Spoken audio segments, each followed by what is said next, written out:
The rain was falling in sheets over London, a miserable gray drizzle that seemed to seep into the very stones of the city. It was the kind of persistent cold rain that no amount of umbrellas or overcoats could truly keep out. On the forecourt of Buckingham Palace, the scene was one of carefully orchestrated chaos, a ballet of black umbrellas and military precision playing out for the arrival of a visiting head of state. This was a state visit, a pageant of Anglo-American relations, and at its center was the 44th President of the United States, Barack Obama. He descended the steps of the armored limousine, offering a wave to the damp but enthusiastic crowd that had gathered behind the railings. The famous Obama smile was in place, broad and genuine, but as he straightened his jacket against the chill, a member of his advanced staff rushed forward, a large black umbrella held aloft to shield the president from the elements. It was a scene that had played out countless times before with countless leaders. But for Barack Obama, it was a small daily battle he had quietly been fighting since day one. From the very beginning of his presidency, Obama had carried with him an almost subconscious desire to strip away some of the imperial pomp that had accumulated around the office. It was a stark contrast to his predecessor, George W. Bush, whose administration had often felt like a permanent military campaign, complete with staged backdrops of uniformed servicemen. Obama, the former community organizer and constitutional law professor, felt a deep-seated discomfort with the idea of the presidency as a throne room. He walked the halls of the White House alone, often to the consternation of his security detail. He carried his own luggage onto Air Force One and, in a moment that had become iconic, was photographed descending the plane steps in the rain, umbrella in his own hand, or a solitary figure against the sky. It was a silent, powerful statement. The man was not separate from the people. He was one of them. So when the staffer's umbrella snapped open above him, Obama's instinct was to politely decline. He reached up, his fingers brushing the fabric. "I'm fine, really," he started to say, a gentle smile on his face. But the staffer, a young man tasked with the singular job of keeping the president dry, was insistent. Protocol was protocol. And before a gentle but firm push-pull could ensue, a minor diplomatic incident of soggy sleeves, a new figure materialized at the president's side. He was a captain in the British Army's Household Cavalry, one of the elite guards stationed at the palace. He was immaculate, his uniform a masterpiece of tailored wool and gleaming brass, untouched by the weather. His posture was ramrod straight, a lifetime of discipline forged into his frame. He didn't speak to the staffer. Instead, he looked directly at the president, his expression one of profound respect, but also a quiet, firm authority. With the slightest, almost imperceptible nod, he conveyed a message that needed no words. "This is our house. This is how we do things. Please allow us." It was a moment of silent communication between two leaders, one of a nation, one of a regiment. Obama, a student of people and their unspoken languages, understood immediately. He gave a slight nod in return, and a tacit acknowledgement of the captain's authority in this specific theater. The staffer, reading the shift in dynamics, retreated.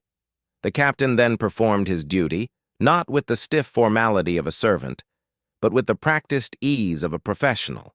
He held the umbrella at the perfect angle, ensuring the president remained dry, but also ensuring he maintained a respectful distance, allowing Obama to walk freely, to wave, to be the president.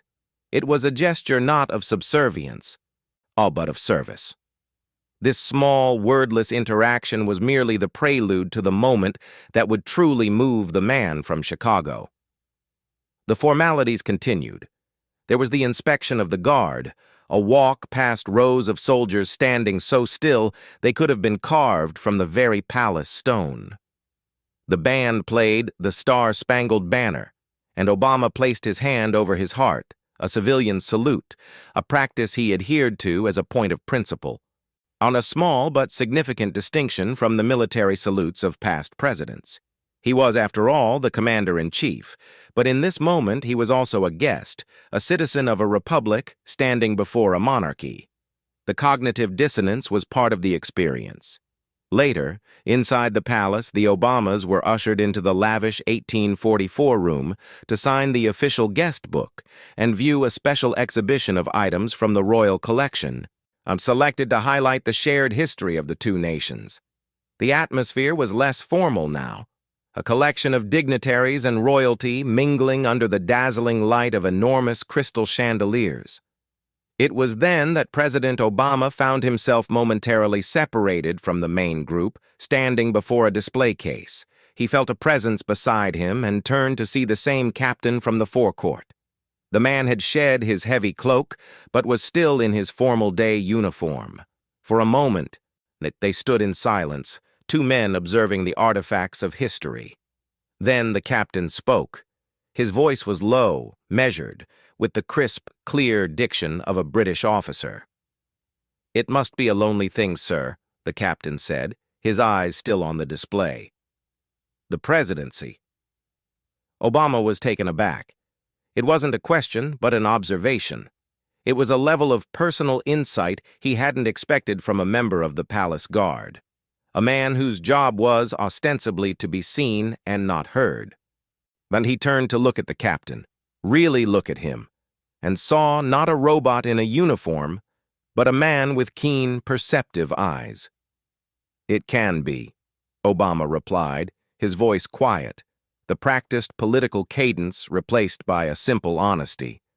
The captain nodded slowly. "My father was in the Royal Navy, commanded a submarine during the Falklands. He used to say that the higher the rank, the quieter the silence at the top. You are surrounded by men, but you are alone with your choices." He paused, finally turning to meet the president's gaze. "It is the weight of the button, isn't it? Not the one that launches the missiles, but the one that doesn't. The one you have to choose not to press every single day, even when the world is screaming at you to do something. That silence is yours alone."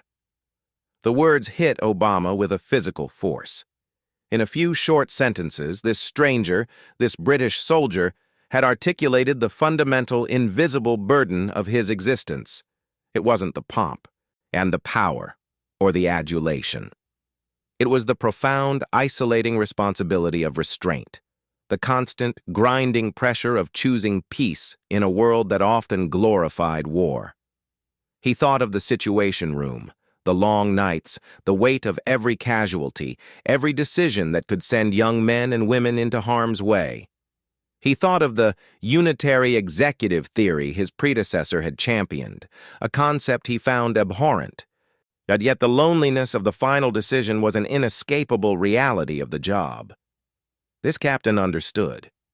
He understood not the politics, but the humanity of it.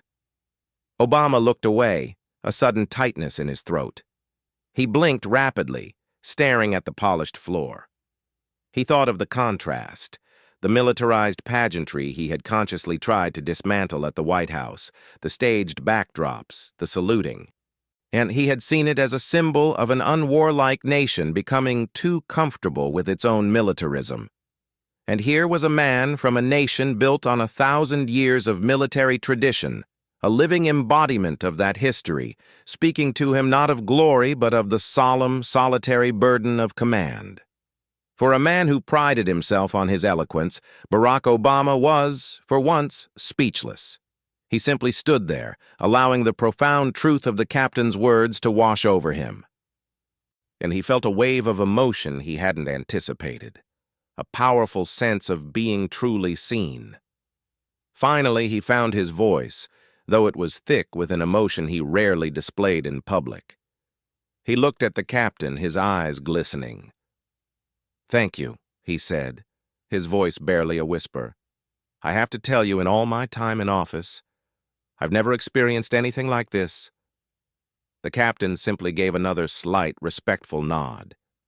He hadn't said it to curry favor or make a political point. He had simply spoken a truth he knew, a truth passed down from a father to a son, about the nature of leadership and the price of ultimate responsibility. It was a moment of pure human connection, stripped of all protocol and pretense, forged in the shared understanding of a burden too heavy for words. The moment passed. Other guests began to approach, and the captain melted back into the background, once again becoming an invisible part of the palace machinery. But for Barack Obama, the state visit had been permanently altered. The lavish banquets, the diplomatic toasts, the press conferences, they would all proceed as planned. But in his heart, he carried a new, quiet understanding. The most profound connections, the ones that truly moved you, were not found in the grandeur of state dinners, but in the quiet corners offered by the most unexpected of messengers. Later that evening, during the glittering state banquet in the ballroom, Obama was seated beside the Queen, and the conversation was light, a dance of pleasantries and shared historical anecdotes. Yet his mind occasionally drifted back to the forecourt, to the silent exchange with the captain and the umbrella. It was a powerful symbol, he thought. He had spent his presidency trying to demilitarize the image of his office, to walk alone and unaccompanied, to be a president of peace. He had seen it as a necessary correction, a return to a more Republican ideal, that like the Gilbert Stuart portrait of George Washington in his plain black suit with his sword sheathed, a stark contrast to the ermine and crowns of European monarchs. But his interaction with the captain had added a new layer to his understanding. He realized that his solitary walks, his insistence on carrying his own umbrella, were not just statements of humility. They were also a reflection of that very loneliness the captain had spoken of. He had been so focused on dismantling the Praetorian Guard that he had perhaps isolated himself further. The British, with their ancient traditions, seemed to understand something different. They understood that a leader could be surrounded by centuries of ritual and still be profoundly alone. Their system didn't pretend otherwise. The captain's job wasn't to pretend the loneliness didn't exist, but to honor the man who bore it. The following day included a visit to a joint military academy, and where Obama addressed young cadets from both nations. He spoke of the special relationship of shared values and common purpose, but he deviated from his prepared remarks. He looked out at the young, eager faces, the future leaders of their respective militaries. Leadership, he said, his voice resonating in the hall, is often defined by the things you do, the orders you give, the battles you win. But I was reminded yesterday that true leadership, the kind that defines a nation's soul, is just as often defined by the things you choose not to do. The wars you don't fight, the orders you don't give, the button you don't press. That restraint, that discipline, that is the quietest and perhaps the heaviest burden of all. He didn't mention the captain. He didn't need to. The sentiment, born from that brief, unexpected conversation, now belonged to him, and he was passing it on. He saw a few of the instructors, older men with weathered faces and rows of medals. They nod almost imperceptibly. They understood. As the motorcade finally pulled away from the palace, heading for Heathrow and the flight home, Obama looked out the window. The rain had stopped, and a weak sun was trying to break through the clouds. The palace guards, in their iconic bearskins, were on duty, marching their post. They all looked the same, a uniformed mass. But he knew somewhere among them was one man who saw not a president, but a person. A man who had spoken not of politics or policy, but of the human heart. The memory of that conversation stayed with him long after Air Force One was wheels up and heading west. It stayed with him in the Oval Office during late-night briefings and early morning intelligence reports. It was a small, private moment, a footnote in the grand history of state visits.